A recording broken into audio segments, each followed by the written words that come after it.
Today we're going to speak to you about toxic positivity. So Ellie, who coined it? Where did it come from? Sure.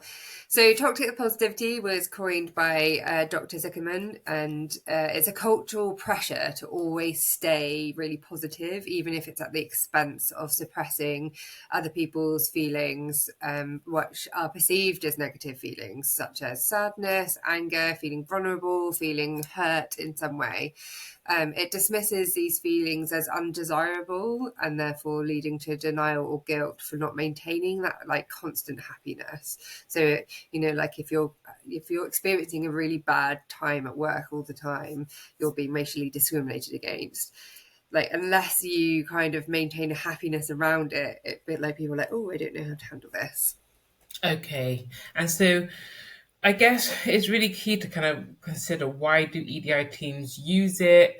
Um, yeah, why did I see EDI teams use it quite a bit? And I guess it's not just EDI teams, but how I've seen it used, particularly within higher education, is when we think about the ethnicity awarding gap, and we know we've had a national issue for a long time, and accountability in the last couple of years has been put in by the Office for Students.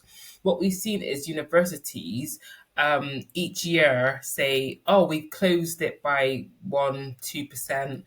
Some no percent, and still having an achievement on whether they've held a number of focus groups or whether they've held a number of listening groups or they have reduced it by 1% or 2%. There's this need to celebrate, although we know that whether we are sitting at, I don't know, 20% and we need to get it down to zero in less than 5 years, I'm not sure whether that's celebratory when we know that we have students who are paying £9,000 a year, and they have a 30% less likely chance of leaving our university with a 2-1 or above. I'm not sure whether we should be celebrating or putting codes to documents to say, actually, we've done really well in this area, because the whole area around the wording gap, if you're sitting at 20%, and the national average is 10%, we're not doing well, even if we have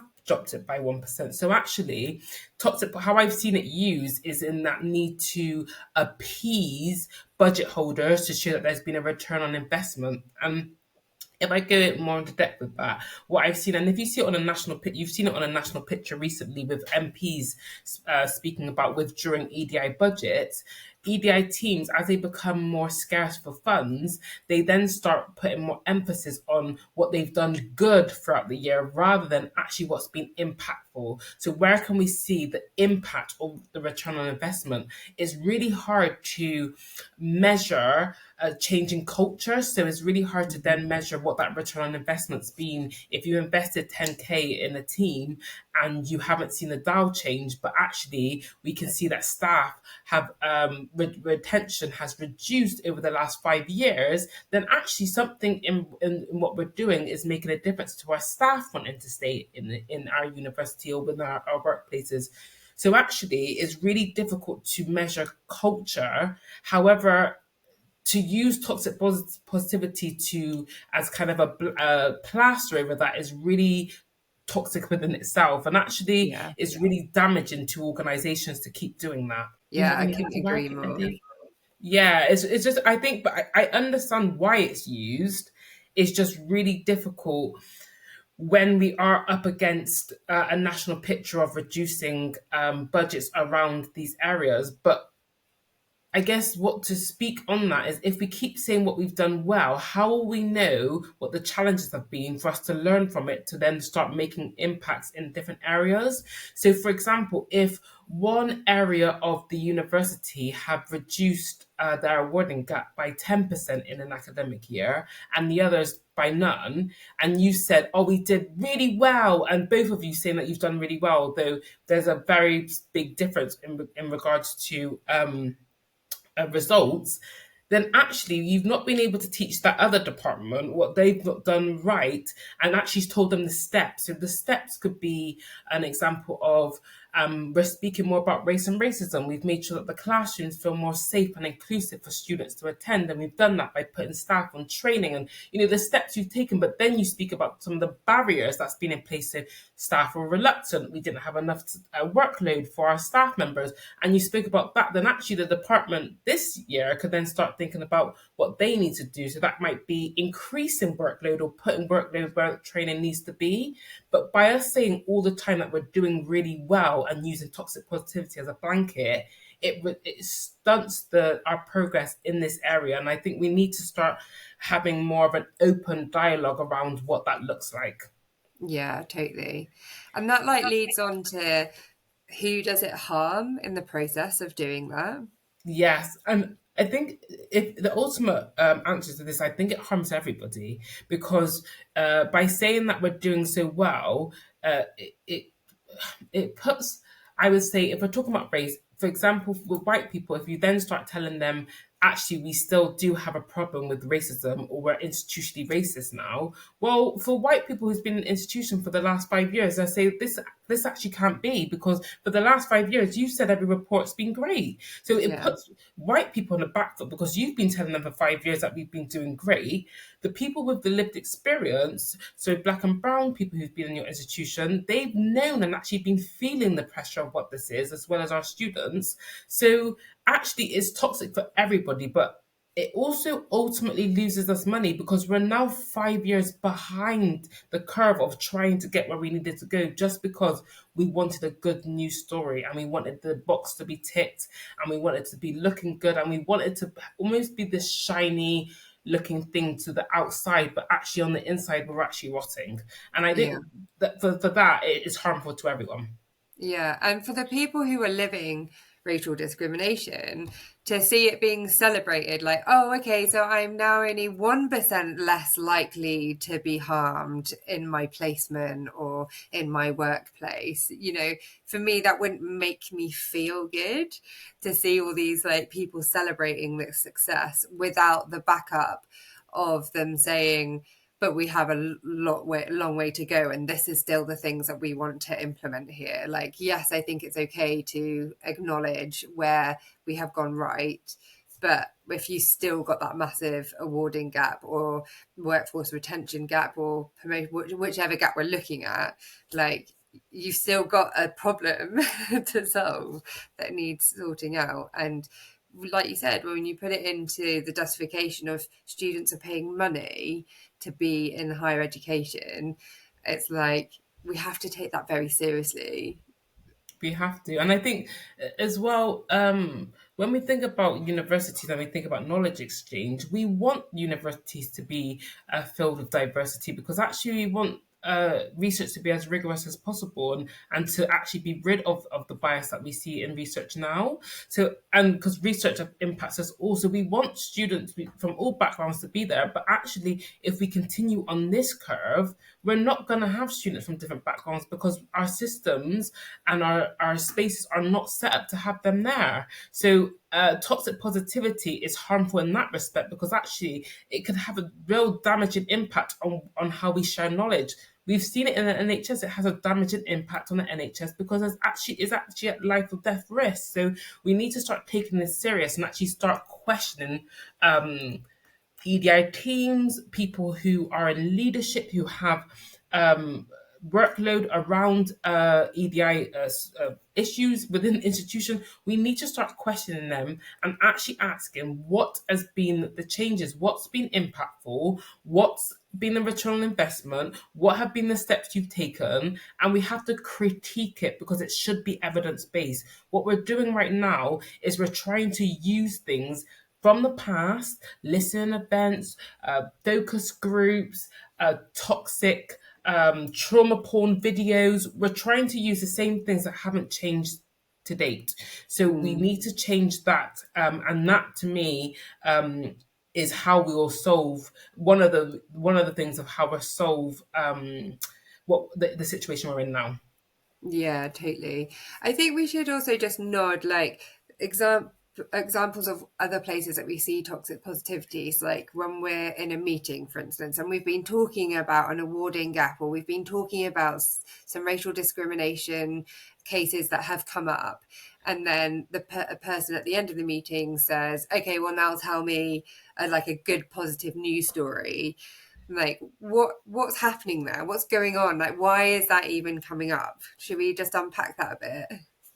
Yeah, I think what I've seen from when I've been in the training for them is the sitting in the uncomfortable. So I know, and I'm going to be from my own personal experience, sitting in the uncomfortable is not a great space to sit in. I hate doing it as I've got older. I'm not really liking change, so I understand how that feels, and we try to go on a journey with participants throughout our training, and speak about that uncomfortable space that you're sitting in. And I think what happens is as it becomes further and further more uncomfortable because you're getting to that kind of core, really understanding or starting to think about where this has come from, you then need someone to give you that kind of gooey, warm feeling.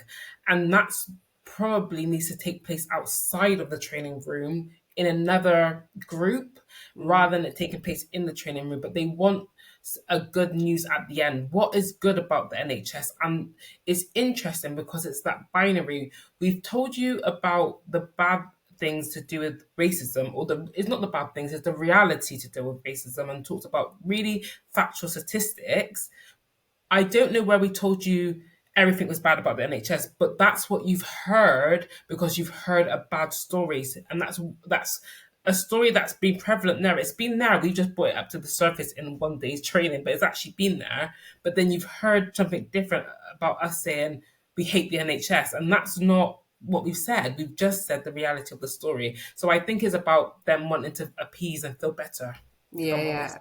And that, again, in itself is so toxic and so dangerous because it's not giving us an opportunity to right the wrong either in the way that we behave. So, Yes. for example, like we were discussing earlier, when I was training to be a nurse, not once in my training was race discussed. So I wasn't taught how to assess someone with brown skin, and like the dangers around that and what that is, I'm told, oh, well, because I've had this one conversation or we've done this one thing now as a nursing force, we're now anti-racist. It's still preventing me from becoming skilled in the areas that I need to be skilled in for the safety of people that I'm interacting with. It's not just harming the people with the lived experience, like you say, is also detrimental to white people because you're walking around thinking you're skilled and actually like you're not. Like it's Yes. embarrassing when people are saying stuff because you're like cringing when and then you're cringing and being like, oh my god, can you really say that? Like, oh. Yes, yeah. I think it's a really I with toxic positivity. Like and I keep repeating it. I understand the need for it. I understand why people need to feel good, but it's almost like for that instant gratification of feeling good in that moment, but stuff continues to be terrible, Yeah, yeah. particularly in this realm of racial discrimination. So to get to a space where we are in a good space, we need to work through all of the centuries of crap, essentially, and actually put the reality to what things are actually happening and think about how we break down these barriers. And to do that, we all have to feel uncomfortable. Mhm. And to be really frank, um, from my own experience as a black woman, I feel uncomfortable a lot of the time. Yeah. I'm in spaces a lot of the time where I'm the only black person in the room. Like I feel uncomfortable. I would say 50% of the time, if not more. It depends on the spaces I'm in and the places I'm trying to not be. Mm. So for white people, it is about understanding if you're gonna be an ally, you have to have thicker skin and think about what that means. And it does mean to sit in the uncomfortable and to really sit with that feeling. And that feels like a really tough message to send, but we don't have the time to keep doing this. Yeah. We're wasting money, we're wasting time, and actually is really detrimental to society. And yeah, so we have to make the change, and I do think people have to start with themselves and start reflecting on the why they need to use it. Yeah, I think what would be good at this point is to talk about what healthy positivity looks like, because Yes, you can celebrate some wins, but it's about what you were saying earlier, putting the reality to the situation. So we're not yes, saying you can't ever celebrate that you have moved a few steps forward, but it's about recognizing there is a human at the end of those percentages and recognizing what their reality actually is. So if you're working on your awarding gap to reduce it, you know, it's fine to say, this year we've reduced our gap by 2%. Thank you for your hard work on that. But this year we've still got really far. We still have XYZ and we still need to come down. To me, that's a healthy way of presenting a win. yes, yes. And I think also like outside of work, thinking about uh during the Black Lives Matter when Colson Tower came down, yes, it was a win that that tower came down because a lot of work had been done by Bristol people to try to get that tower down, to try to get that statue down. Sorry, not the tower, to try to get that statue down. So yes, we're happy about the reality of it coming down. However, we cannot not have a discussion about what came prior to that. So the fight to actually get it down, and actually the reality of what's happened after it. Mm, Just because a statue has come down, has that changed the reality for Black and Brown people within this city? I am not sure. So we have to have that conversation. So celebrate, yes, that it finally came down. However, there is a reality on both sides, prior and after. yeah. And that's what we have to always consider. Like that one act again hasn't resolved racism. Like we still, and we know racism is still very prevalent in our city, because we know that we have a lack of black teachers, we know we have a lack of black CEOs, we know that we still have young black boys being stopped at a much higher rate by the police. We know that black women are still being stopped more than white women are by the police. So, like, our statistics are still telling us that we still got mega issues. And we had Yes. an act of, I guess, what was deemed a solidarity that went global. You know, like it wasn't just local to us in Bristol that we knew that this happened. Like the world was talking about that statue coming down, but has it? It hasn't resolved. Well, we know it hasn't. But yeah, we can't No. rest until we continue the fight, until we actually see that equality happening. Absolutely. And like we really, again, this is a conversation that me and Ellie's had a number of times, as you can see. But we really do welcome to hear, your thoughts on toxic positivity, if you've ever heard of it before, and yeah, your reflections on it. So yeah, it'd be great for you to kind of engage with this video as well. We were talking earlier, just one, about what makes our heart sing in when we talk around the stuff in our training. Like, so for us, what a healthy positivity looks like of someone changing their practice. Because I think some people are saying in our training, well, it doesn't really happen in our training, it's often meetings, when they're saying, oh, give me that positive news story, it's because they need to feel good. But for us who know about racism and how that exists, it makes us feel awful when people are saying that. But there are elements that make our hearts sing. Do you want to say what yours is first? Yeah. So mine's definitely is when that moment comes when a participant has realized that they need to do some unlearning. And so when you start back, that is like the start of your journey to really understand that this actually isn't um my fault. I've been socialized into kind of a thinking or a belief. And now I need to start thinking about how I unlearn that, because you've never probably entered into a conversation about that, because we know not everyone socializes in different groups. So for some of the participants that's never had to have a frank conversation about this, is that moment when you realize you have to start unlearning. And that I know takes a lot, but and also it doesn't seem like massive work. But for someone in that training space that's actually had to do that, particularly uh, through a day with other participants that might be from your own workplace, thinking about actually your own socialization as as an individual, and then think about the unlearning point, I think is the moment that makes my heart Yeah, sing me during the too. training. That's the moment where I feel like we're beginning to heal. there's some healing going on, there's some Yes. deprogramming, there's some healing. Like, that's a healthy positivity. It might not feel good because it's really difficult and uncomfortable. And to be honest, I think from my perspective of going on an anti-racist journey, like, there's moments in it that have been so horrendous, of just like cringe, of like, oh my goodness, I've caused a lot of harm. Like, there's so many systems that I'm involved with, it feels really overwhelming. But now that I'm coming through it and I'm building that literacy, like, there's a power, like, in being able to recognize and deprogram yourself. Like, it's actually quite freeing when you do it, and you drop that defense Yes. And mechanism, and you actually like build proper like connections with people. I think you move from blame game to accountability. So then you now become accountable for yourself. Like you start thinking about your own actions and your behaviors, and then think about others. So I think sitting in that blame space and that defense space is what stops people from moving forward. And like you have to move through it feels like treacle Yeah, for some people because it is uncomfortable.